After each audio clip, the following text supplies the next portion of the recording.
আমরা যারা এখানে বসে আছি আমরা বিশ্বনবী মুহাম্মদুর রাসূলুল্লাহ সাল্লাল্লাহু আলাইহি ওয়াসাল্লামের উম্মত, সকলে বলেন আলহামদুলিল্লাহ। শুধুমাত্র বিশ্বনবীর উম্মত হওয়ার আনন্দে নিজের মনে মনে তৃপ্তির ঢেকুর তুললে হবে না। আজকে আমরা সিরাত মাহফিলে বসেছি, আমরা বিশ্বনবী মুহাম্মদুর রাসূলুল্লাহ সাল্লাল্লাহু আলাইহি ওয়াসাল্লামের উম্মত হিসেবে নিজেদেরকে দাবি করি। আজ থেকে 1400 বছর পূর্বে মক্কা নগরীতে একদল মানুষ ছিল যাদেরকে আমরা সাহাবায়ে কেরাম বলে চিনি, তারাও নিজেদেরকে নবীজির উম্মত বলে দাবি করতেন। প্রিয় ভাইরা আমার, আমি তো মাঝে মাঝে বলি, যদি সেই আবু বকর সিদ্দিক রাদিয়াল্লাহু তাআলা আনহু, হযরত ওমর রাদিয়াল্লাহু তাআলা আনহু, হযরত ওসমান রাদিয়াল্লাহু তাআলা আনহু, হযরত আলী রাদিয়াল্লাহু তাআলা আনহু, ওনারা যদি আজকে কবর থেকে উঠে আসার সুযোগ পেতেন, আমাদেরকে জুতা পেটা করে মসজিদ থেকে বের করে দিতেন। কথা বলেন ঠিক কিনা? একটা কথা মনে রাখবেন, নবীজি সাল্লাল্লাহু আলাইহি ওয়াসাল্লামের যুগে ইসলামের কাজ হয়েছে। আজকে 1400 বছর পর আমরাও ইসলামের কাজ করার দাবিদার, আমরা মুসলমান হওয়ার দাবিদার, আমরা নিজেদেরকে মুসলিম বলে দাবি করি, বিশ্বনবীর সাচ্চা উম্মত বলে দাবি করি। প্রিয় ভাইরা আমার, আপনারা হয়তো বলবেন আমরা 5 ওয়াক্ত নামাজ পড়ি, আমরা কি আমল কম করি? আমরা তো রমজানে যাকাত দিই, আমরা তো তারাবি নামাজ পড়ি, অনেকে আপনারা বলবেন আমরা তো তাহাজ্জুদও পড়ি। মুসলমান এই যে আমল যেগুলো আছে এগুলো সবগুলো নিজের জন্য, নিজের স্বার্থে। আপনি যদি নিজেকে নবীজির সাচ্চা আশিক দাবি করেন, আপনি যদি নিজেকে নবীজির সত্যিকারের উম্মত দাবি করেন, অবশ্যই আপনাকে ওই সকল কাজ করতে হবে যেই কাজগুলো করেছেন হযরত আবু বকর সিদ্দিক রাদিয়াল্লাহু তাআলা আনহু। প্রিয় ভাইরা আমার, ইসলামের দাবিদার হওয়া, নিজেকে দিনদার বলা, নিজেকে ইসলামের সৈনিক বলা, এটা তখনই সার্থক হবে যখন হযরত আবু বকর রাদিয়াল্লাহু তাআলা আনহুর মতো আমরা নবীজির ভালোবাসায় আমাদের জীবনকে তুচ্ছ করে লড়াইয়ের ময়দানে বুলেটের সামনে বুক পেতে দিয়ে যখন নবীর ইজ্জত রক্ষায় আমরা জীবন দিতে পারবো, তখন আমরা নিজেদেরকে নবীজির সাচ্চা উম্মত হিসেবে দাবি করতে পারবো। শুধুমাত্র নিজের কবরের আযাব থেকে বাঁচার জন্য আর নিজের জান্নাত পাওয়ার উদ্দেশ্যে নামাজ কালাম পয়রা এতে নিজেকে দিনদার ভাববার কোনো সুযোগ নাই। যদি তাই হতো, হযরত আবু বকর সিদ্দিক রাদিয়াল্লাহু তাআলা আনহুর ইসলাম পালন করার আমাদের ইসলাম পালন করা দেখুন। হযরত আবু বকর সিদ্দিক রাদিয়াল্লাহু তাআলা আনহু তিনি মক্কার বিশিষ্ট একজন ব্যবসায়ী ছিলেন, ফকিন্নির ঘরের বাচ্চা ছিলেন না। মক্কার বাজারে সেই সময় হযরত আবু বকর সিদ্দিক রাদিয়াল্লাহু তাআলা আনহুর একটা দুইটা নয় 10টার উপরে 12টা গুডাউন ছিল, ব্যবসায়িক গুডাউন ছিল। এত বড় ধনী ছিলেন, শত কোটি টাকার মালিক ছিলেন। আল্লাহ নবী সাল্লাল্লাহু আলাইহি ওয়াসাল্লামের ভালোবাসায় যখন তাকে বলা হয়েছে, আবু বকর ইসলামের জন্য তুমি এই টাকা খরচ করো, আবু বকর অমুক জায়গায় দেখো অমুকে একজন গোলাম মুসলিমকে নির্যাতন করছে, তুমি ওই গোলামকে কিনে আজাদ করে দাও, ওখানে তুমি টাকা খরচ করো।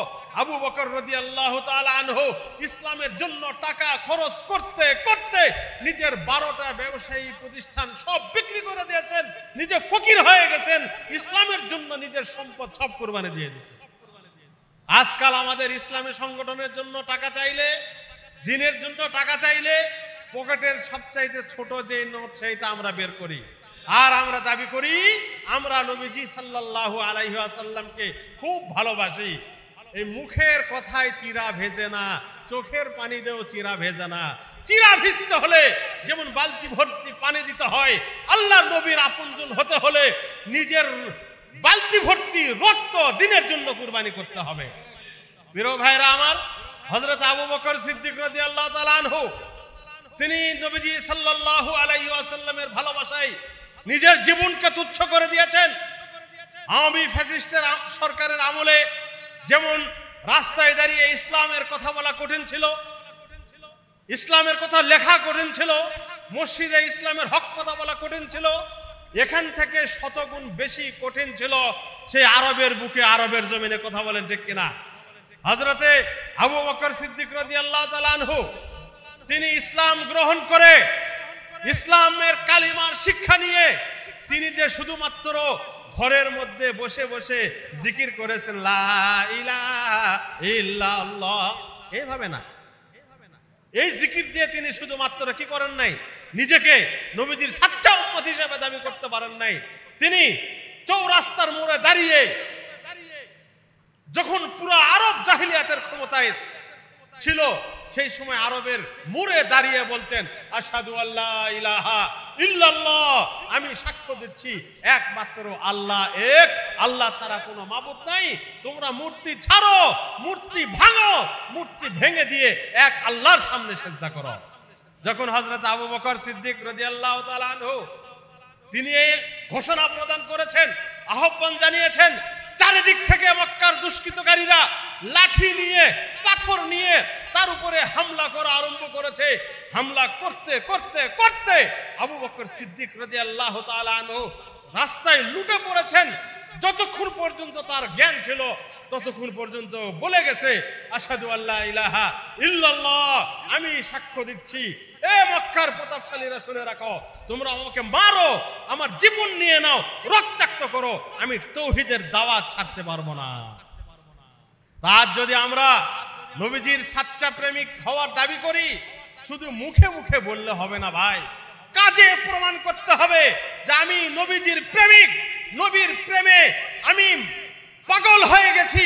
আমার সামনে যদি আমার নবীকে কেউ গালিগালাজ করে আমার কি হবে আমি জানি না, আদালতের রায়ে আমার ফাঁসি হবে কিনা আমি জানি না, ফাঁসি হবে। আমার সামনে আমার রাসূলকে কেউ গালি দিয়ে সে জীবিত অবস্থায় এখান থেকে চলে যাবে, এটা সম্ভব নয়, সম্ভব নয়। যদি আমার আপনার প্রেম সেই পর্যন্ত যেতে পারে, মনে রাখবেন, তবে আমি আপনি নবীজির সাচ্চা আশিক হওয়ার দাবিদার হতে পারি। আপনি বলতে পারেন আমি তো প্রতি জুম্মাবারে 1000 বার দরুদ শরীফ পড়ি। আপনি বলতে পারেন আমি প্রতিদিন নবীজি সাল্লাল্লাহু আলাইহি ওয়াসাল্লামের উপরে সকালে 100 বার, বিকালে 100 বার দরুদ পড়ি। হ্যাঁ, এটা আপনাকে পড়তে হবে আপনার নিজের জন্য, কিন্তু আল্লাহর জমিনে নবীজির বিধান প্রতিষ্ঠার জন্য আপনি যতটা কুরবানি করবেন, যতটা ত্যাগ স্বীকার করবেন, আপনি নবীজি সাল্লাল্লাহু আলাইহি সাল্লামের তত কাছাকাছি যেতে পারবেন। এছাড়া আপনি মুখে মুখে শুধু নিজেকে আশিকে রাসূল বললেন, আমরা সিরাত মাহফিল আয়োজন করলাম, ইসলামের জন্য নবীজি রক্ত ঝরিয়েছেন, রক্ত ঝরানোর কথা বললে আমরা বলি যে হুজুর রাজনীতি করা যাবে না। আপনি 10টা টাকা চান, মাদ্রাসায় 10টা টাকা দিচ্ছি, হুজুর ইসলামী রাজনীতি করতে পারবো না। এই যে এই জায়গায় আমরা ধরা খেয়ে যাচ্ছি, এখানে আমরা ধরা খেয়ে যাচ্ছি। কেন ইসলামী রাজনীতি আমি করতে পারবো না, আমি করব না? ইসলামী রাজনীতি করলে আমার সরকার বাধা, আমার প্রশাসন বাধা, আমার পরিবার বাধা, আমার বন্ধুরা বাধা। ও মুসলমান, সাহাবায়ে কেরামের সামনে পুরো বিশ্ব তাদের সামনে বাধা ছিল, সব বাধা ডিঙ্গিয়ে কালেমার পতাকা নিয়ে তারা সামনে এগিয়েছে, জীবন দিয়েছে, রক্ত দিয়েছে, তারপরে না সারা দুনিয়ায় কালেমার পতাকা পতপত করে উড়েছে। এটা এমনি আসে নাই, এটা এমনিতে আসে নাই। শুধুমাত্র তৃপ্তির ঢেকুর তোলা যে আমি আশিকে রাসূল, এর দ্বারা আল্লাহর জমিনে দিন কায়েম হবে না। আর নবীজি সাল্লাল্লাহু আলাইহি সাল্লামের মিশন কি ছিল এরা যদি বলতে চান, এটা যদি চিন্তা করেন, নবীজি সাল্লাল্লাহু আলাইহি সাল্লামের মিশন ছিল আল্লাহর জমিনে আল্লাহর বিধানকে কায়েম করা। নবীজি সাল্লাল্লাহু আলাইহি সাল্লাম তিনি যদি শুধু রাষ্ট্রীয়ভাবে নামাজ কায়েমের চেষ্টা না করতেন, তবে কি তিনি কাবা ঘরের সামনে গিয়ে মার খেতেন? কথা বলেন, কথা বলেন, কথা বলেন। তিনি তো ঘরের মধ্যে নামাজ পড়লে পারতেন।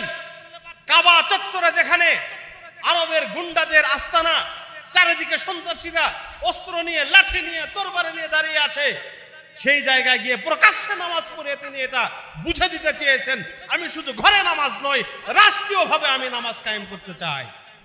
এই জন্য রাসূলুল্লাহ সাল্লাল্লাহু আলাইহি ওয়াসাল্লাম ওই মাস্তান গুন্ডাদের সামনে নির্যাতনের মুখোমুখি হয়ে তিনি সেখানে নামাজ আদায় করেছেন। আপনারা জানেন নবীজি সাল্লাল্লাহু আলাইহি ওয়াসাল্লাম তিনি নামাজে দাঁড়িয়েছেন, তিনি যখন সেজদায় চলে গেছেন, নবীজি সাল্লাল্লাহু আলাইহি ওয়াসাল্লামের শরীরের উপরে ময়লা আবর্জনা, ভুঁড়ি, উটের পচা ভুঁড়ি তার পিঠের উপরে দিয়ে তাকে এমন ভাবে চাপ দিয়ে ধরে রাখা হয়েছিল, নবীজির নিঃশ্বাস বন্ধ হয়ে যাওয়ার উপক্রম হচ্ছিল। নবীজি সাল্লাল্লাহু আলাইহি ওয়াসাল্লাম এটা কেন করেছেন? হযরত ওমর রাদিয়াল্লাহু তাআলা আনহু তিনি ইসলাম গ্রহণ করেছেন। ইসলাম গ্রহণ করার পরে তিনি তো এটাও করতে পারতেন, ঠিক আছে আমি ঘরের মধ্যে গেলাম, আজ থেকে আমি 5 ওয়াক্ত নামাজ পড়বো, ফজরের আজান দিলে উঠবো, তাহাজ্জুদ পড়বো এবং রমজান মাসে আমি তারাবি পড়বো, বছরে বছরে মিলাদ দিব, বাস আমার ইসলাম শেষ। যেটা আমরা করি আর কি, যেটা করে আমরা মনে করি আমরা সাচ্চা মুসলমান হয়ে গেছি। অত সহজ না মুসলমান। হযরত ওমর রাদিয়াল্লাহু তাআলা আনহু উন্মুক্ত তরবারি হাতে কাবা চত্বরে গিয়ে দাঁড়ালেন। কাবা চত্বরের সামনে দাঁড়ানোর অর্থ সংসদ ভবনের সামনে দাঁড়ানো, কাবা চত্বরের সামনে দাঁড়ানোর অর্থ ক্যান্টনমেন্টের সামনে দাঁড়ানো, কাবা চত্বরের সামনে দাঁড়ানো অর্থ পুরা রাষ্ট্র শক্তির সামনে দাঁড়ানো।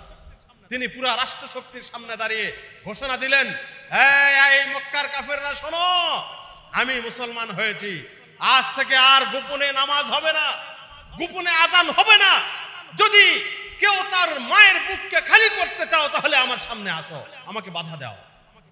কেন তিনি করেছেন? রাষ্ট্রীয়ভাবে তিনি আজানকে প্রতিষ্ঠা করার জন্য এটা করেছেন।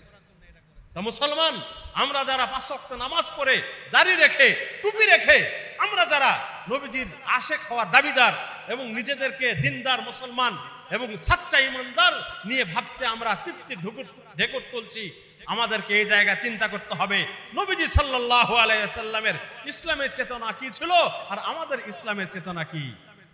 ওনারা না খেয়ে কষ্ট করে তারা দিনের জন্য নিজের সর্বস্ব ইসলামের জন্য বিলিয়ে দিয়েছেন, আর আমরা পেট ভর্তি উদর পূর্তি খাওয়ার পরে আমরা বলি আলহামদুলিল্লাহ। আলহামদুলিল্লাহ তো বলা জরুরি যে আল্লাহ পাক আমাকে অনেক ভালোবাসে তাই আমাকে অনেক খাওয়ায়, এরকম একটা ভাব। মানে যেই হুজুর বেশি খাওয়া পায়, যেই ইমাম সাহেব বেশি হাদিয়া পায়, তারপরে যেই পরিবারের মধ্যে যেই মুরব্বী বেশি ফলাফলাদি পায়, আমরা তখন মনে করি যে আমি তো আল্লাহওয়ালা হয়ে গেছি, আমি তো পীর বুজুর্গ হয়ে গেছি।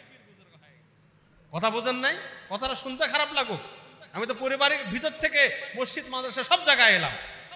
এলাকার যে যুবককে সবাই একটু সম্মান করে, মাঝে মধ্যে একটু টুপি মাথায় দেয়, নামাজ পড়ে, এখানে সেখানে ডাকে, সে মনে করে আমি তো হযরত ওমরের মতো সমাজসেবক হয়ে গেছি।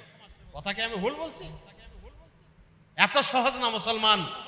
কুরবানি করতে হবে, আত্মত্যাগ করতে হবে, নিজের সহায় সম্পত্তি সবকিছু ইসলামের জন্য খরচ করতে হবে, জীবনের রক্তের শেষ ফোঁটাটা পর্যন্ত ইসলামের জন্য কুরবানি করার ওয়াদা করতে পারবো তো ইনশাআল্লাহ। আল্লাহ রাব্বুল আলামিন আমাদের সবাইকে তৌফিক দান করুন, আমিন। ওয়া আখিরু দাওয়ানা আলহামদুলিল্লাহি রাব্বিল আলামিন। আসসালামু আলাইকুম ওয়া রাহমাতুল্লাহি ওয়া বারাকাতুহু।